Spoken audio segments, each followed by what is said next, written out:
Hello, कैसे हैं बच्चों। उम्मीद है आप लोगों ने नोट्स तो कंप्लीट कर ही लिया होगा जो मैंने टेलीग्राम पर आपको पिछले कुछ दिनों में भेज दिया है।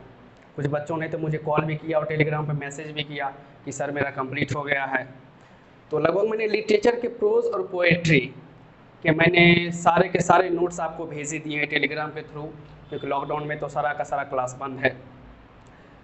तो उस नोट्स को जल्द से जल्द कंप्लीट कर लीजिएगा, क्योंकि जब मैं क्लास में आपको जब आपका क्लास ऑन होगा तो जब मैं प्रोज और पोइट्री पढ़ाऊँगा तो उस बात पे ध्यान रखिएगा कि उस वक्त मैं क्वेश्चन आंसर कराने वाला नहीं हूँ, क्योंकि वो सारे नोट्स मैंने टेलीग्राम के थ्रू आपको भेज दिए हैं। तो आप लोग एक अच्छे कॉपी में सुंदर राइटिंग में लिख लीजिएगा, ताकि आगे से मुझे जब भी मैं कभी पढ़ाऊँगा लॉकडाउन खुलने के बाद तो मुझे सिर्फ उस क्वेश्चन और आंसर को समझाना रहेगा, मुझे उसे लिखाने की ज़रूरत नहीं पड़ेगी, जिससे हमारा समय बचेगा। और मैंने ये कैलकुलेट किया है कि वो सारे जो नोट्स मैंने आपको भेजे हैं सारे लिटरेचर के, वो लिखाने में मुझे लगभग 1 ईयर जो आपका कोर्स कराता है उसमें से लगभग 55 डेज यानी 55 दिन लगभग मुझे वो लिखाने में लगते हैं। तो मैंने नोट्स तो सारे भेज दिए आपको, अगर आप वो लिख लेते हैं तो मेरा 55 दिन का सिलेबस समाप्त हो गया है। 55 दिन का सिलेबस समाप्त हो गया है, तो ताकि उसके बाद मैं ग्रामर पे फोकस कर पाऊँगा। और कुछ बच्चों ने फोकस किया और मुझे इन्फॉर्म भी किया कि सर आप ग्रामर का भी ऑनलाइन स्टार्ट कर दीजिए तो अच्छा रहेगा। तो मैंने कहा ठीक है, स्टार्ट कर देता हूँ। तो ग्रामर में कुछ बच्चे टाइम एंड टेंस पे थे, कुछ बच्चे आर्टिकल पे थे, तो सबका अलग अलग सेपरेशन है। जबकि इस इवनिंग वाले बैच में तो टाइम एंड टेंस लगभग समाप्ति हो गया था, तो इसलिए मैंने कॉमन चैप्टर शुरू किया है और एग्जाम के व्यू से बहुत इंपॉर्टेंट है वॉइस। पहले से परिचित होंगे, पहले कभी पढ़ भी चुके होंगे, अभी फिलहाल स्टार्ट से पढ़ते हैं, सही तरीके से पढ़ते हैं कि समझते हैं वॉइस है क्या, इसका यूज़ कहाँ होता है, इसका यूज़ हम किस तरह से कर सकते हैं, आपको ये कहाँ कहाँ लिखा हुआ मिलता है। तो सारे चीज़ हम लोग इस चैप्टर में कवर करने वाले हैं। तो ध्यान रखना और कम से कम कॉपी में नोट्स बनाते रहना।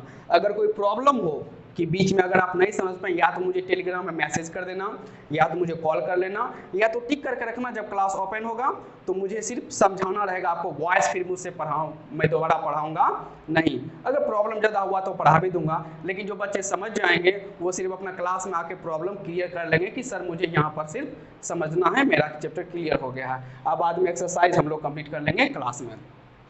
तो चलिए हम लोग अपने क्लास को स्टार्ट करते हैं। तो चैप्टर है हमारा वॉइस। अभी वॉइस को हम लोग जानने से पहले कुछ सेंटेंस को जान लेते हैं तो बेहतर रहेगा। किसी भी सेंटेंस को बनाने के लिए कम से कम हमें 2 चीज़ चाहिए, सब्जेक्ट और वर्ब।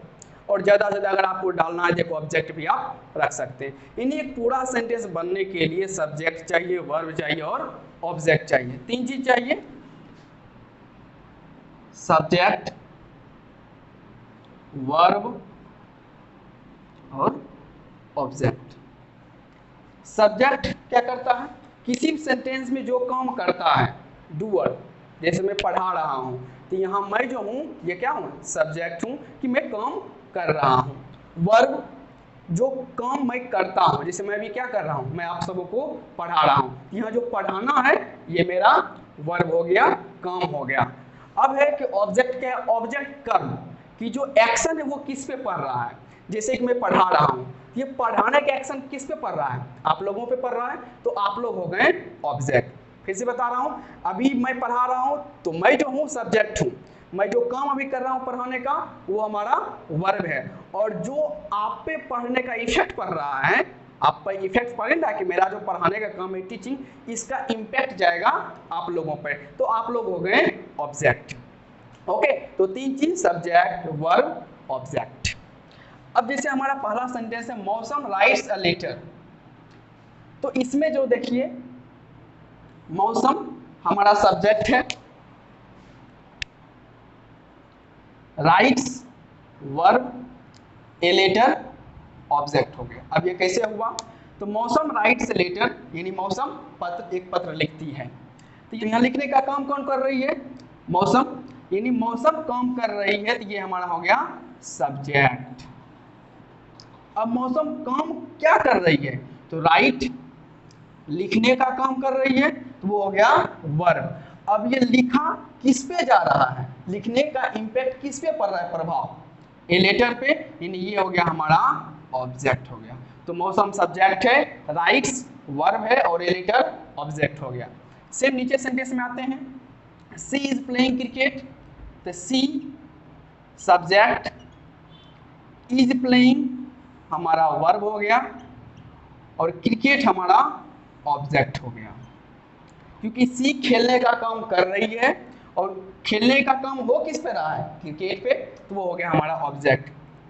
यहाँ ही हमारा फिर सब्जेक्ट का, ही विल चीट मी, वह मुझे धोखा देगा, तो धोखा कौन देगा, ही सब्जेक्ट, विल चीट वर्ब हो गया, मी हमारा ऑब्जेक्ट हो गया। नेक्स्ट इधर आ जाते हैं, फिर हमारे पास ए लेटर हमारा सब्जेक्ट है, इज रिटेन वर्ब है और बाय प्लस मौसम, इसे हम लोग ऑब्जेक्ट कह देते हैं। Cricket subject, is being played verb, बाहर ऑब्जेक्ट हो जाएगा। I subject, shell be cheated, ये सारा का सारा वर्ब है और बाय हिम हमारा ऑब्जेक्ट है। क्लियर? तो मैंने सबको अंडरलाइन कर दिया कि सब्जेक्ट कौन है, वर्ब कौन है, ऑब्जेक्ट कौन है। अब हमारा सब्जेक्ट दो प्रकार का होता है। अब दो प्रकार कैसे होता है, कुछ सब्जेक्ट ऐसे होते हैं जो वास्तव में काम करते हैं और कुछ सब्जेक्ट ऐसे होते हैं जो काम करते नहीं हैं, सिर्फ आराम से रहते हैं, उस पर काम होता है।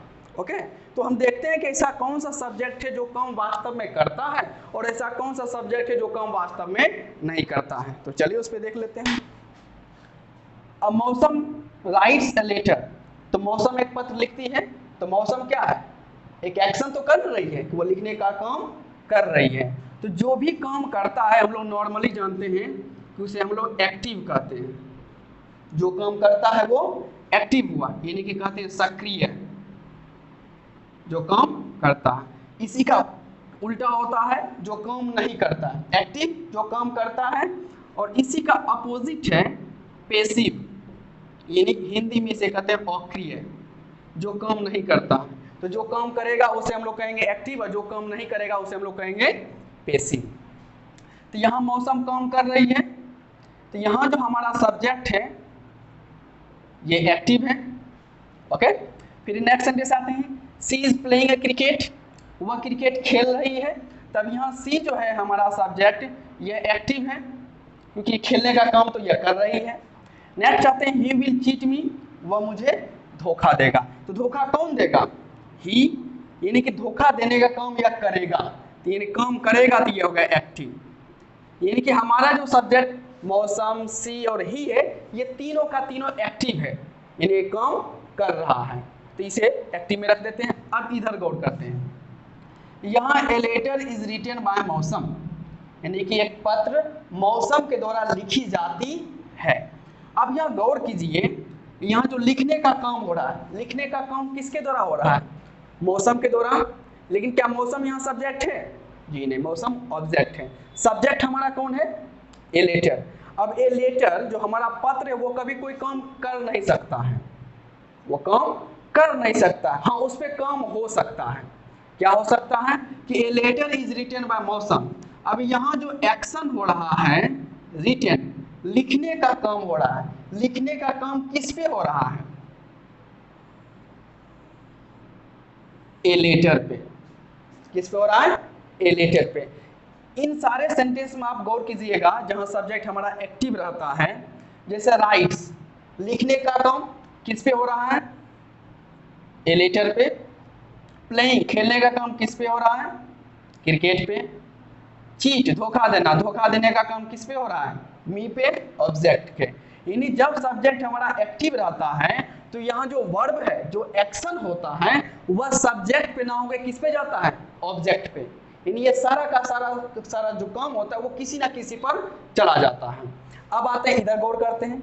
इसमें देखिए लिखने का काम किस पे हो रहा है, ए लेटर, और ए लेटर हमारा क्या है, सब्जेक्ट है। यानी इसमें जो काम होता है उसका इम्पैक्ट ऑब्जेक्ट पे नहीं जाके खुद ब खुद सब्जेक्ट पे आ जाता है। इसमें क्या होता है कि राइट्स, प्लेइंग, चीट, ये सब जो एक्शन है इसका जो इम्पैक्ट है ये सब्जेक्ट पे ना आके ऑब्जेक्ट पे चला जाता है। फिर नेक्स्ट सेंटेंस में आते हैं, cricket is being played by her, cricket उसके द्वारा खेली जा रही है।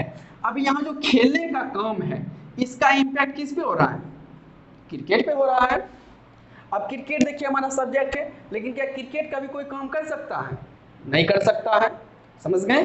तो जो वैसा सब्जेक्ट जो काम नहीं कर सकता है उसे हम लोग कहते हैं पेसिव।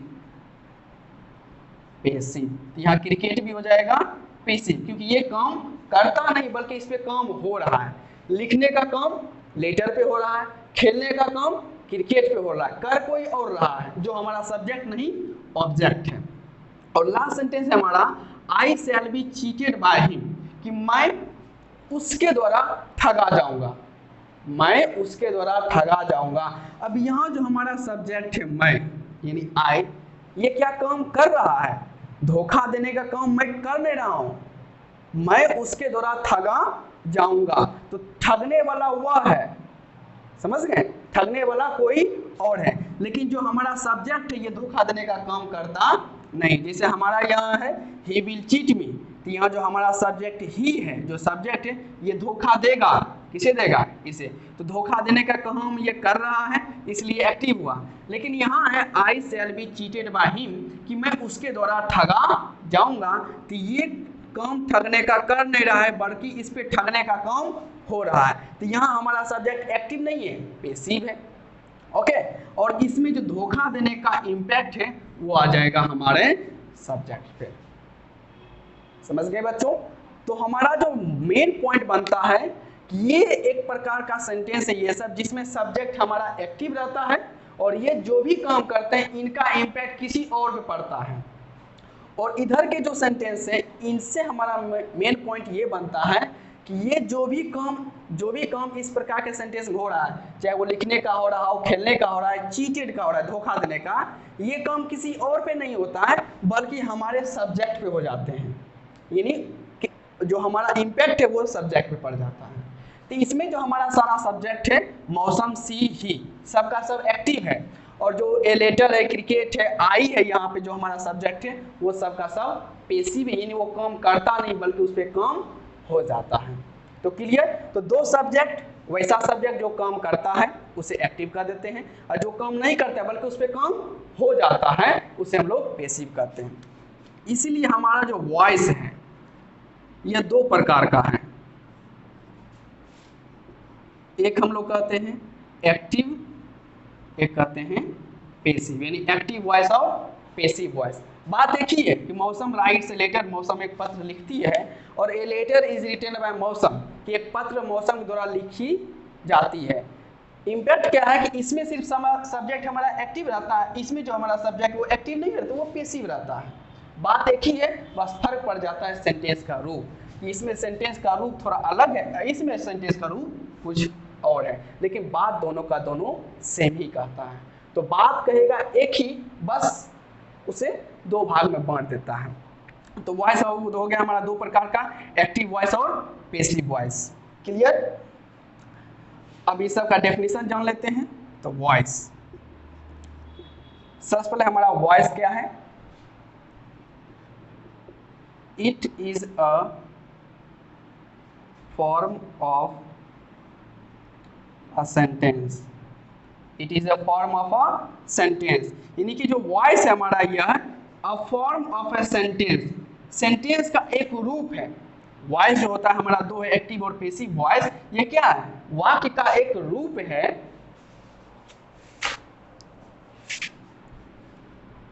दैट टेल्स, जो हमें ये बतलाता है whether, that tells weather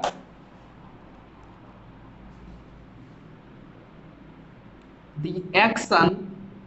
action मतलब जो काम होता है, the action is done by the subject और the effect of the action is received. तो वॉइस का डेफिनेशन मैंने लिख दिया है। It is a form of a sentence, यह सेंटेंस का ही एक रूप है, दैट टेल्स जो हमें बतलाता है वेदर द एक्शन, कि जो किसी भी वाक्य में जो एक्शन होता है is done by the subject, वह सब्जेक्ट के द्वारा किया जाता है, और the effect of the action, यह एक्शन का जो इफेक्ट है, जो परिणाम में जो हो रहा है, इज रिसीव्ड, या सब्जेक्ट के द्वारा रिसीव मीन्स प्राप्त करना। जैसे आप लोग का, जैसे मैं आपको टेलीग्राम पे कोई मैसेज करता हूं तो आप रिसीव करते हैं ना, तो मैसेज करने वाला मैं हूं लेकिन रिसीव करने वाले आप हैं, तो मैं हो गया एक्टिव और आप हो गए पैसिव, क्योंकि मैं भेजने का काम कर रहा हूं, आप उसे प्राप्त कर रहे हैं। तो वॉइस जो है हमारा एक प्रकार का वाक्य रूप है जो हमें ये बतलाता है कि जो एक्शन जो हो रहा है वो किसी सब्जेक्ट के द्वारा हो रहा है, या वो एक्शन का इफेक्ट जो है सेंटेंस पे आ रहा है। समझ गए? तो वॉइस तो हो गए एक्टिव और पैसिव वॉइस। अब जानते हैं एक्टिव के डेफिनेशन हम लोग पढ़ेंगे और फिर पैसिव की डेफिनेशन पढ़ेंगे। ओके, तो चलिए, मैंने से एक्टिव और पैसिव वॉइस के डेफिनेशन पहले लिख दिया ताकि हमारा टाइम ज़्यादा लॉस ना हो। एक्टिव वॉइस क्या है देख लेते हैं। व्हेन अ सब्जेक्ट एक्ट्स, जब कोई सब्जेक्ट जो हो एक्ट्स, यानी कि एक्ट्स मींस काम करता हो, the sentence is said to be in active voice, तो वैसे सेंटेंस को हम लोग कहते हैं कि वह जो सेंटेंस है वो एक्टिव वॉइस में, क्योंकि उसका सब्जेक्ट एक्टिव है, वो कोई काम करता है। पैसिव वॉइस का example, sorry definition, when the effect of action, when the effect of action, ध्यान रखिएगा कि जो एक्शन होता है उसका effect is received by the subjective object, वह रिसीव किया जाता है, काम करता नहीं बल्कि वह रिसीव करता है। रिसीव कौन करता है? तो सब्जेक्टिव ऑब्जेक्ट। सब्जेक्टिव ऑब्जेक्ट में आपको आगे समझाऊंगा वो क्या है, बस इतना ध्यान रखिए कि वो इसमें एक्शन रिसीव किया जाता है, मैंने पहले क्लियर कर दिया है। The sentence is said to passive voice, तो वैसे सेंटेंस को हम लोग क्या कहते हैं? Passive voice. यानी एक्टिव वॉइस में सब्जेक्ट हमारा कोई काम करता है तो वो कहेंगे एक्टिव वॉइस में, और वैसा सेंटेंस जो काम करता नहीं बल्कि उसमें इफेक्ट ऑफ एक्शन रिसीव किया जाता है उसे हम लोग कहते हैं पैसिव वॉइस कहते हैं। जैसे कि एक और एग्जांपल मैं देता हूं, I shall kick the ball, I shall kick the ball, मैं बॉल को किक करूंगा। अब यहाँ आई सब्जेक्ट है, शैल किक वर्ब है, बॉल ऑब्जेक्ट है। अब यहाँ जो सब्जेक्ट हमारा है आई, यह किक करने का काम करेगा, ये काम करना, किक कौन करेगा? हमारा सब्जेक्ट आई करेगा, यानी कि ये एक्टिव है। ये क्या है? एक्टिव है। अब यह जो किक करने का एक्शन है ये किस पे पड़ेगा? द बॉल पे, यानी कि इसमें जो एक्शन होता है सब्जेक्ट करता है और ऑब्जेक्ट उसका इंपैक्ट पड़ जाता है, तो ये कहलाता है हमारा एक्टिव वॉइस। एक्टिव, तो ये एक्टिव वॉइस का एग्जांपल हो गया। अगर इसी को मैं पैसिव बनाऊं, इसे मैं दूसरे तरीके से कह सकता हूं, the ball will be kicked by me, यानी कि जो बॉल है विल बी किक्ड, किक किया जाएगा मेरे द्वारा। अब हमारा ये सब्जेक्ट है, ये वर्ब है और ये ऑब्जेक्ट है, लेकिन इसमें किक करने का काम कौन करेगा?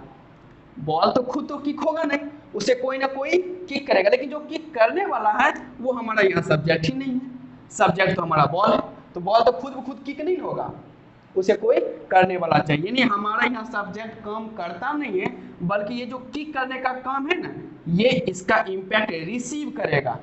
ये क्या करेगा? हमारा जो एक्शन है उसको रिसीव करेगा। वही बताया, received by the subjective object, जिसमें रिसीव किया जाता है एक्शन को, वो कहा जाएगा हमारा पैसिव वॉइस। तो एक्टिव वॉइस और पैसिव वॉइस क्लियर हो गया।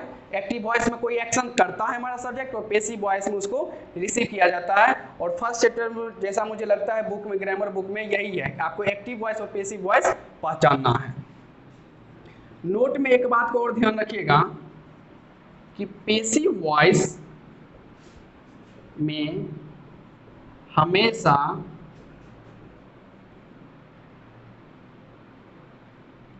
V3 का प्रयोग होता है, V3 का प्रयोग होता है, यानी कि पैसिव वॉइस में हमेशा वर्ब का तीसरा फॉर्म का प्रयोग किया जाएगा। और मैंने वर्ब फॉर्म का पेज जो है आपको बाकायदा पहले ही दे दिया है, बहुत सारे विद्यार्थियों ने मुझे सुना भी दिया था, तो उनको उनके लिए वो आगे काम देगा कि V3 का इसमें सब ज़्यादा यूज रहेगा।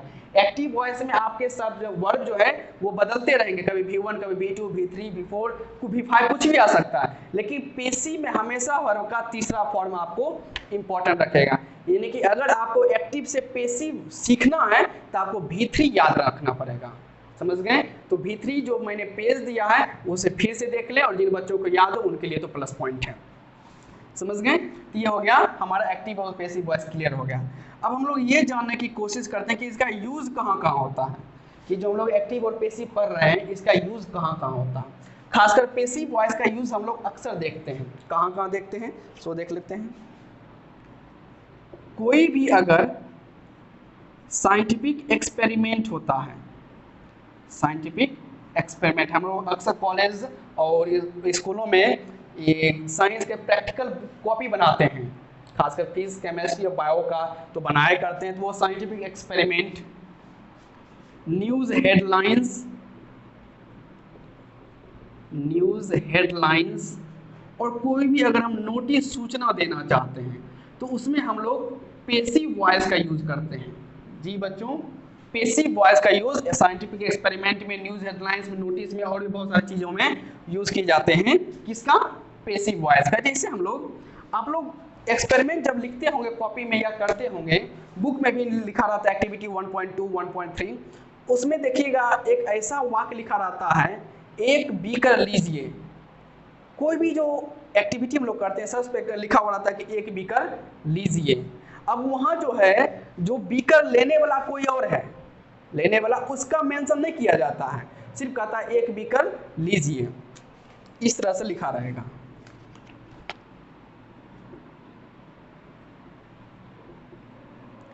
ए बीकर इज टेकन, यानी कि एक बीकर लिया गया। अब यहाँ जो बीकर है ये खुद तो खुद लेगा नहीं, इसको लेने वाला कोई और है, तो यहाँ जो लेने का काम ये बीकर करता नहीं बल्कि रिसीव होता है, तो यह भी कहलाएगा ये पैसिव वॉइस में है।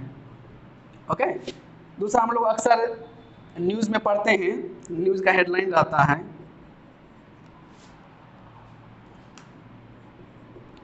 Two criminals have been arrested, two criminals have been arrested, दो अपराधियों को गिरफ्तार किया गया है। तब यहाँ जो क्रिमिनल्स है ये खुद तो गिरफ्तार हुआ नहीं, इसको गिरफ्तार किया गया है। यानी इसमें सारा का सारा दोनों को दोनों इस प्रकार जो सेंटेंस होते हैं, जो न्यूज हेडलाइंस में हो या एक्सपेरिमेंट हो, या कभी हम स्कूल में कोई नोटिस देते हैं तो नोटिस देने वाले दिया जाता है कि 5 दिनों की छुट्टी मंजूर की जाती है। अब वहाँ मेंशन ये नहीं कि दे कौन रहा है, जब कभी भी इसमें खासकर गौर कीजिएगा, जैसे क्रिमिनल्स हैव बीन अरेस्टेड, तो इसमें हमें ये मेंशन नहीं करना है कि किसने अरेस्ट किया, मेंशन ये करना है कि किसको किया गया। जो इंपॉर्टेंट रहता है हम लोग उसे सब्जेक्ट के रूप में रख देते हैं। तो ये पैसिव वॉइस ज़्यादातर यूज होते हैं। ओके। अब वॉइस आपको आगे बनाने के लिए कि एक्टिव टू पैसिव में चेंज करने के लिए आपको कम से कम ट्रांजिटिव वर्ब और इनट्रांजिटिव वर्ब का नॉलेज जरूर रखना चाहिए। ट्रांजिटिव वर्ब और इनट्रांजिटिव वर्ब वॉइस में बेहद ही जरूरी होता है। तो हम लोग आगे जो है ट्रांजिटिव और इनट्रांजिटिव वर्ब का थोड़ा छोटा सा पॉइंट है उसको क्लियर कर लेते हैं।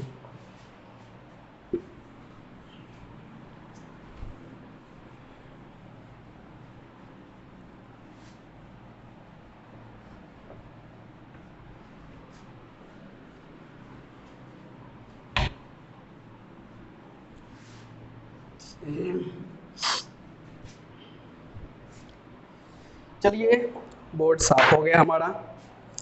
अब हमारा पहला पॉइंट बनता है, देखते हैं क्या है, transitive verb. Transitive verb Hindi में इसे सकर्मक क्रिया कहते हैं, शायद, मुझे कंफर्म नहीं मालूम लेकिन हो सकता है। ट्रांजिटिव वर्ब को हम लोग सकर्मक क्रिया करते हैं, सकर्मक क्रिया, हाँ कंफर्म, सकर्मक क्रिया ही कहते हैं। अब ट्रांजिटिव वर्ब होता क्या है तो देखते हैं। It takes an object.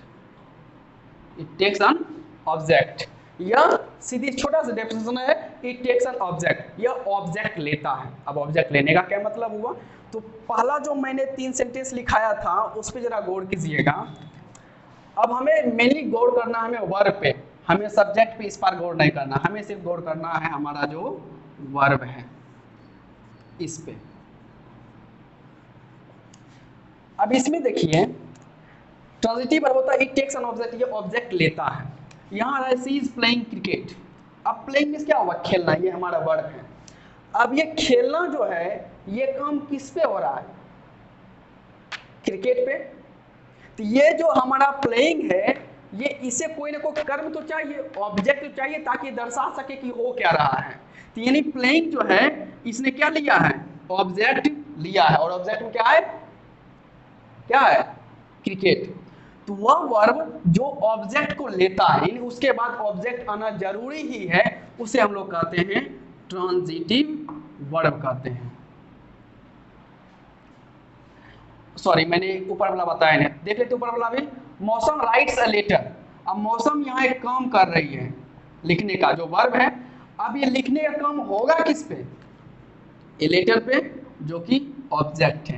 यानी कि यहाँ जो हमारा राइट से यह ऑब्जेक्ट ले रहा है, तो जब इसके बाद ऑब्जेक्ट आ रहा है तो यह कहलाता है हमारा ट्रांजिटिव वर्ब कहला गया।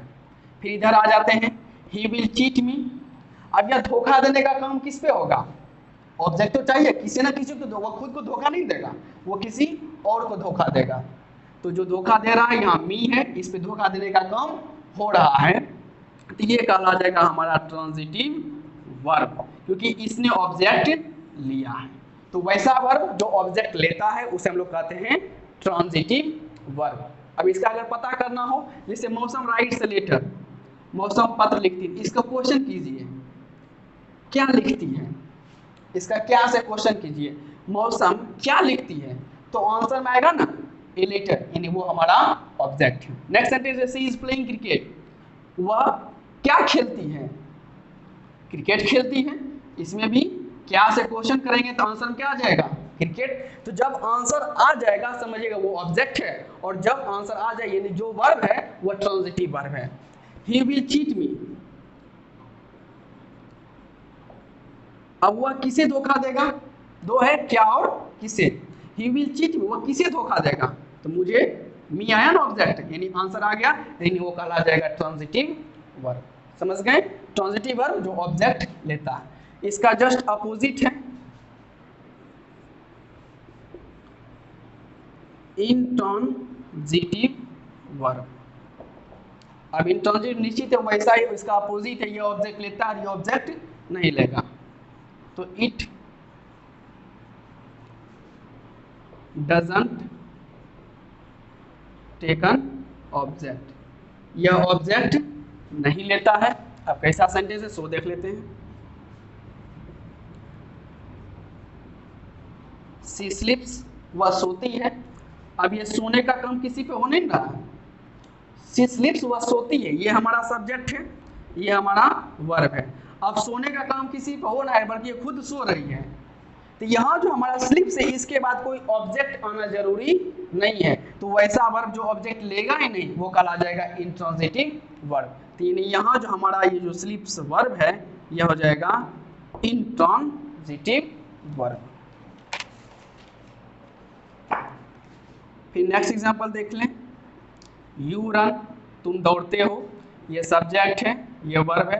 अब दौड़ने का काम किसी पे हो नहीं रहा, इसके बाद तो कोई ऑब्जेक्ट चाहिए भी नहीं, यू रन तुम दौड़ते हो। अब क्या, अब प्रश्न करें तुम क्या दौड़ते हो, कोई आंसर नहीं आएगा। तुम किसे दौड़ते हो, कोई आंसर नहीं आएगा। वह क्या सोती है, आंसर ही नहीं आ रहा। वह किसे सोती है, आंसर ही नहीं आ रहा।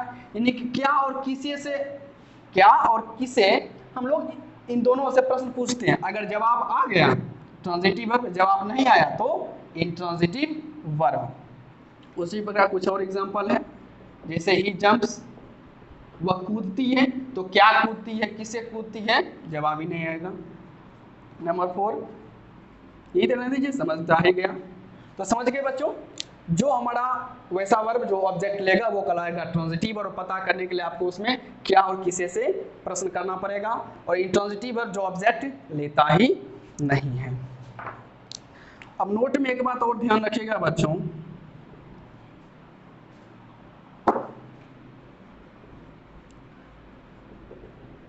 ट्रांजिटिव वर्ब और intransitive verb. Intransitive verb, transitive verb का जो पेसिव है ये हो सकता है और इंट्रांजिटिव वर्ब का पेसिव नहीं हो सकता है।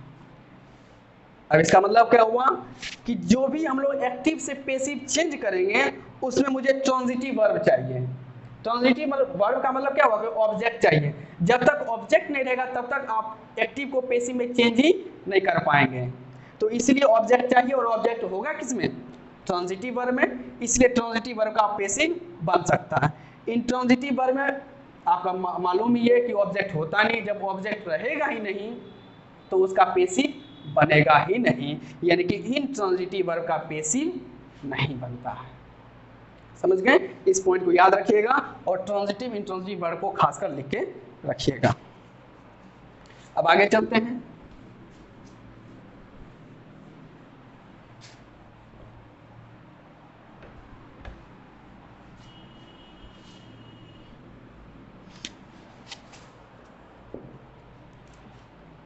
अब हम इसके रूल्स पे जानने वाले हैं। Rules of changing active into passive, कि एक्टिव से पेसिव में बदलने का रूल्स क्या है। तो एक एग्जांपल के द्वारा मैं और समझाता हूं और बेहतरीन एग्जांपल ही रहेगा, उम्मीद करता हूं।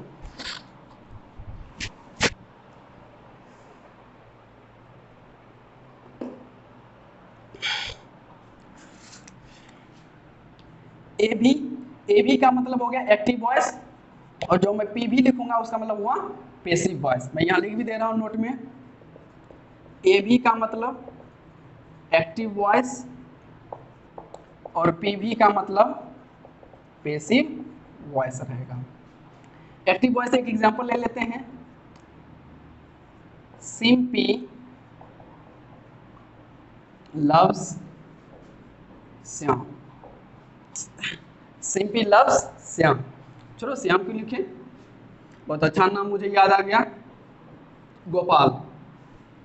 समझ गए? गोपाल तुम्हारे लिए लिख दिए हैं, अच्छा सेंटेंस लिखे हैं, याद रखना, गुस्सा मत कर जाना मुझ पे। सिंपी लव्स गोपाल, यानी सिंपी गोपाल से प्रेम करती है। अब यह सिंपी सब्जेक्ट है, लव्स वर्ब ऑब्वियसली और ऑब्जेक्ट हमारा गोपाल है। अब सिंपी काम क्या करती है? लव किसे करती है? गोपाल को। तो हो गया ना, किसे करती है तो आंसर आ गया गोपाल, यानी कि हमारा हो गया ट्रांजिटिव वर्ब और ट्रांजिटिव वर्ब है तो उसका हम लोग वो पेसिव बनाएंगे। अब पेसिव वॉइस कैसे बनाएंगे? गोपाल तो स्माइल कर रहा होगा, पता नहीं सर क्या किस वजह से मुझे याद कर लिए। कोई बात नहीं, ऐसे भी तुम्हारा नाम अक्सर याद करते रहता हूँ और भी बहुत सारे स्टूडेंट का नाम याद करते हैं। कल तो नाम ही बहुत सारे स्टूडेंट को भूल गए थे, खासकर तो मौसम का, जिसका एग्जाम्पल मैंने पहले दिया है। श्वेता को मैंने फ़ोन किया कि बताओ कि तुम्हारे साथ में एक लड़की आती है, उसका नाम क्या है, तब उसने मुझे इन्फॉर्म किया कि वो मौसम है। तो लॉकडाउन में ये भी हालत हो रहा है कि नाम भी एक स्टूडेंट के भूल रहे हैं, इसलिए कभी कभी कॉल कर लिया करो कि सर कैसे हैं। और मैं भी तो कॉल कर रहा हूँ लगातार, हर दिन एवरीडे किसी ने एक दो स्टूडेंट से बात कर ही लेता हूँ। तो चलिए अपने सिलेबस पे आते हैं। वैसे भी लॉकडाउन का अपना ही मज़ा है, बैठे रहिए, आराम कीजिए। सिंपी लव्स गोपाल। अब इसका पेसिव बनाएंगे तो पेसिव बनाते वक्त Gopal is loved by Simpy. Gopal is loved by Simpy, Gopal Simpy के द्वारा प्रेम किया जाता है। तब यहाँ जो हमारा गोपाल है ये प्रेम करता नहीं है, बल्कि इस पे प्रेम करने का काम हो रहा है, खुश नसीब गोपाल। तो और ये कर कौन रही है? सिंपी कर रही है। तो हमारा सब्जेक्ट ये है, लेकिन ये काम करती नहीं बल्कि इस पे रिसीव कर रहा है, वो उधर से प्यार फेंक रही, इधर से ये ले रहा है। कोई बात नहीं गोपाल, कोई बात नहीं, ठीक हो जाएगा। तो Gopal is loved by Simpy, ये हमारा एक्टिव वॉइस हो गया, ये हमारा पैसिव वॉइस। अब ये चेंज कैसे हुआ इस पे गौर करते हैं। तो रूल फर्स्ट,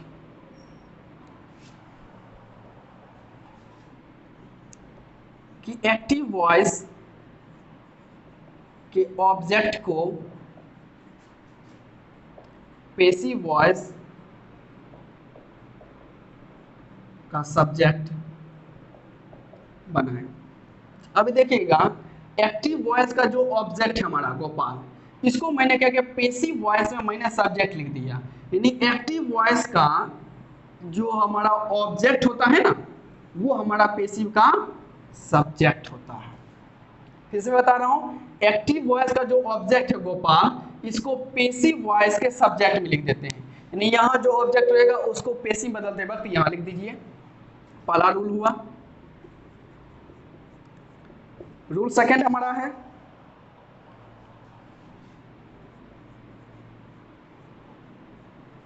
सेंटेंस के टेंस के अनुसार, सेंटेंस के टेंस के अनुसार is, are, am, was, were, बहुत दूर जाना पड़ रहा है, shall, will, have, has, had, can, could, बहुत सारे हैं, उसको लिख देते हैं। सेंटेंस के टेंस के अनुसार आप is, are, am, was, were, shall, will, have, has, had, can, could का प्रयोग करते हैं। अब देखिए, जैसे हमारा सिंपी लव्स गोपाल, तो लव्स V5 है, वर्ब का 5वां रूप है V5, तो ये सिंपल प्रेजेंट में गया। तो जब सिंपल प्रेजेंट का जब हम लोग वॉइस चेंज करते हैं तो उसमें पेसिव में इज, आर, एम हम लोग लगाया करते हैं। सिंपल प्रेजेंट में तो इज, आर, एम प्रयोग करेंगे। तो गोपाल, और गोपाल के अनुसार मैंने क्या लगा दिया, इज। दो काम हो गया, पहला एक्टिव वॉइस के ऑब्जेक्ट को पेसिव का सब्जेक्ट लिखिए, उसके बाद टेंस के अनुसार आप वर्ब लगा दीजिए, तो मैंने इज लगा दिया। रूल तीसरा करता है, V3 का प्रयोग करें। V3 का प्रयोग, अब पेसिव में चेंज कर रहे हैं तो पेसिव में हमेशा वर्ब का कौन सा फॉर्म, तीसरा फॉर्म आएगा V3, ये मैंने पहले ही बोल दिया था।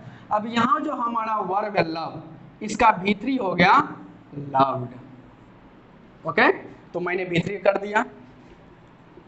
अब रूल 4 है, और लगभग लास्ट ही, कि एक्टिव वॉइस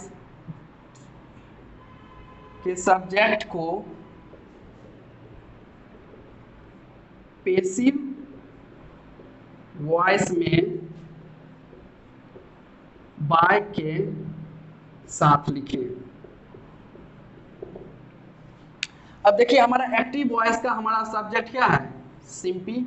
अब जब मैं इसको पेसिव लिख रही थी, इसको बाय के साथ हमने लिखा है, बाय के साथ, बाय सिंपी। यानी एक्टिव वॉइस के सब्जेक्ट को पेसिव वॉइस में बाय के साथ लिख देते हैं। तो एक्टिव से पेसिव चेंज करने के लिए सबसे पहले एक्टिव वॉइस के ऑब्जेक्ट को हम लोग पेसिव में सब्जेक्ट लिखते हैं। टेंस के मुताबिक इज, आर, एम जो जैसा रहा शैल, विल लगा देंगे। उसके बाद वर्ब का यहाँ V3 आएगा, और तब जो हमारा एक्टिव वॉइस का सब्जेक्ट है, इसको हम लोग ऑब्जेक्ट में यानी कि बाय के साथ लिखकर रख देते हैं। समझ गए? तो ये हो गया हमारा एक्टिव से वॉइस करने का छोटा सा प्रारूप, जो हम लोग आगे लंबा चैप्टर है, हम लोग इसे लेके जाएंगे तो उसको बदलेंगे। चलिए, इसके जुड़ा हुआ एक और पॉइंट मैं बता ही देता हूँ, उसके बाद मैं क्लास आज का समाप्त करता हूँ। ये तो बहुत लंबा ये चलेगा, कोई बात नहीं, जब तक है तब तक चलते रहेंगे।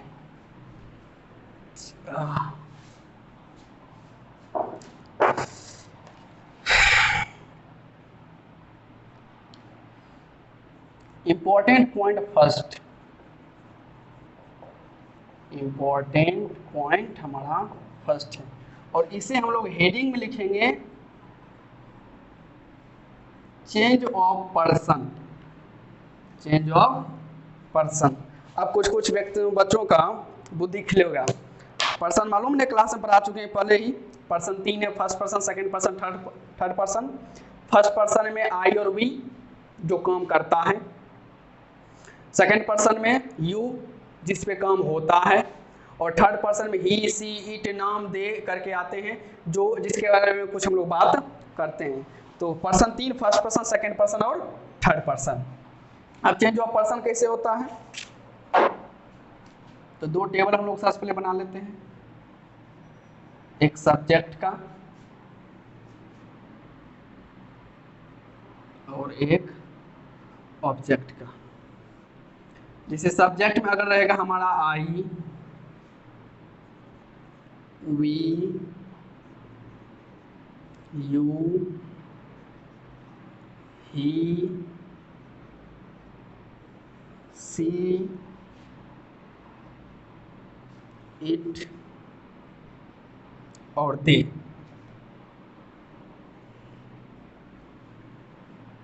अगर ये सब सब्जेक्ट में है, ये खासकर चलिए वो उतना जरूरी नहीं है। सब्जेक्ट में अगर आई रहेगा तो ऑब्जेक्ट में इसे बदल देते हैं मी में।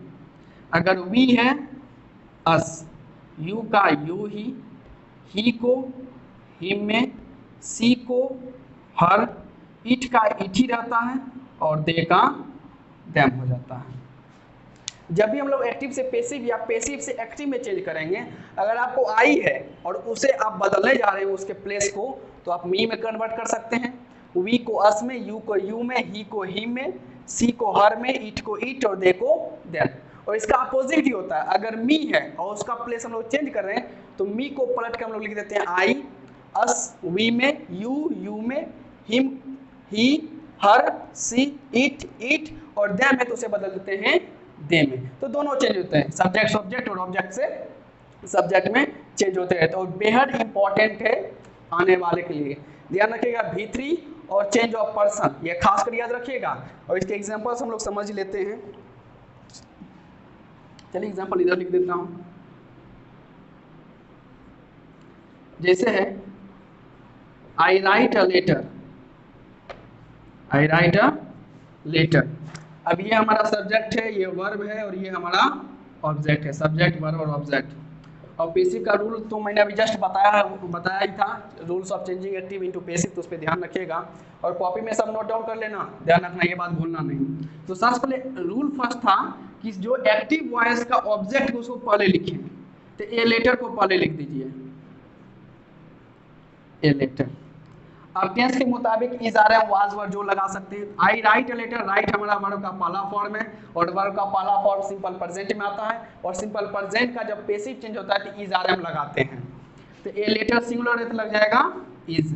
उसके बाद V3, तो राइट का V3 हो जाएगा रिटेन। उसके बाद सब्जेक्ट को बाय के साथ बाय, और आई को चेंज हम लोग किसमें करते हैं, आई जो सब्जेक्ट है जब वो ऑब्जेक्ट में जाता है तो हो जाता है मी, तो यहाँ हो जाएगा by me.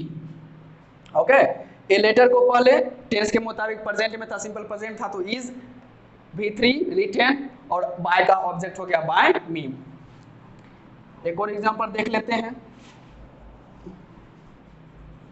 We helped him, we helped him, हम लोगों ने उसकी मदद की।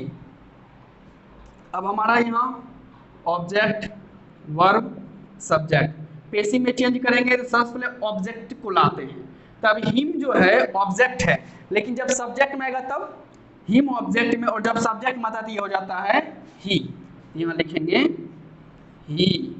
अब हेल्प्ड जो है ये वर्ब का दूसरा रूप है, वर्ब का दूसरा रूप यानी सिंपल पास्ट, सिंपल पास्ट गया तो सिंपल पास्ट में जब रहता है तो पेसिव चेंज करने वक्त हम लोग वाज या वर का प्रयोग कर देते हैं, तो ही के साथ लगेगा बच्चों वाज। उसके बाद टेंस के मुताबिक वर्ब आ गया है, इज आर एम जो वाज वर्ब था। अब चाहिए V3, तो हेल्प का V3 हो जाएगा हेल्प्ड। अब तब चाहिए अब बाय के साथ बाय, और वी जाएगा, वी है हमारा सब्जेक्ट, लेकिन अब ये बदल रहा है ऑब्जेक्ट में जा रहा है, तो जब ऑब्जेक्ट में जाता है तो हो जाता है अस, बाय अस। क्लियर, एक बार फिर बता दे रहा हूं, हिम ऑब्जेक्ट को पहले सब्जेक्ट, तो ही में सिंपल पास्ट था तो वाज, V3 हेल्प्ड और सब्जेक्ट वी का हो गया बायस। ओके, तो आज की क्लास यही समाप्त करते हैं और आगे के क्लास में जल्दी आपको करूंगा कनेक्ट, और उम्मीद करो कल कर ही देंगे कनेक्ट, क्योंकि ज़्यादा समय नहीं लेना है। लॉकडाउन को तो पता नहीं कब तक है, लेकिन चलिए हम लोग चलते हैं। इस सबको बढ़िया से लिख लेना, अच्छे तरीके से समझ लेना और वीडियो बार बार देख लेना। अगर समझ में आए और फिर भी ना समझ में आए तो राइट डाउन कर लेना, उसे कॉपी में अंडरलाइन कर लेना, मुझे टेलीग्राम पे मैसेज कर देना कि सर यहाँ मैं समझ में नहीं आया। अगर ज़्यादा प्रॉब्लम को बचा हुआ तो उसका एक अलग वीडियो बना हो डालूंगा, जिसमें सिर्फ प्रॉब्लम ही डिस्कस कर देंगे, छोटा सा वीडियो बनेगा या फिर मुझे कॉल कर लेना तो मैं समझा दूंगा। ओके, तो आज के लिए इतना ही, टेक केयर, लॉकडाउन मुबारक हो। गोपाल खासकर याद रखना।